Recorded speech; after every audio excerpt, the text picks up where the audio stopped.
ہوے ایک رحمت للعالمین ہوے ایک احد ہوے ایک احمد ہوے اوتھے پھر جڑے کلام ہوئے نے اے جبریل علیہ السلام نو بھی خبر نہیں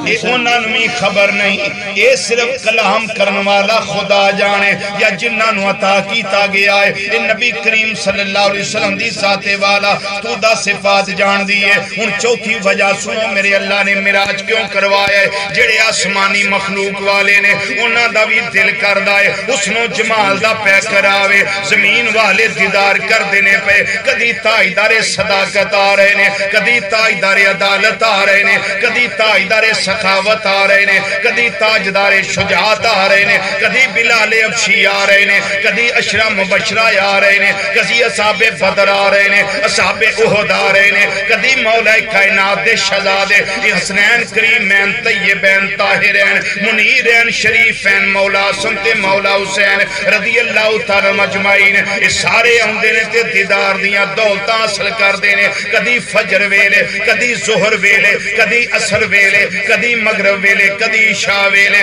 رات دا کوئی پہر ہوئے نبی کریم صلی اللہ علیہ وسلم دی بارگاہ ہوئے صحابہ بیٹھے رہندے نے اس واسطے بیندے نے ہر ویلے دل کردہ ہے بلکہ سیدنا صدیق اکبر رضی اللہ تعالیٰ عنہ آپ تے گالی نبیڑ دیتی ہے اس سارے باطل نظریات تے عقائدہ ایک کو جملے اندر کلا کما کر کے رکھ دیتا قیامت تک واسطے نبی کریم صلی اللہ علیہ وسلم نے فرمایا اے ابو بکر 10 دنوں تیجی شہ کیڑی پسند ہے عرض کر دینے مازاق دے کاجل والیا و دوہا دے چیرے والیا و لیل دیا ظلفان والیا آمین دیا کنلاں والیا علم نشرہ دے سینے والیا ید اللہ والے گورے گورے اتھاں والے پیارے آقا مولا صلی اللہ علیہ وسلم میں نو یہ چیز پسند ہے تیسری النظرو الہ وجہ رسول اللہ صلی اللہ علیہ وسلم سونیاں دل کردہ ہے چیرہ تواڈا ہوئے اکھاں صدیق دیا ہون تسی بیٹھے رہو صدیق ویندہ ہی روے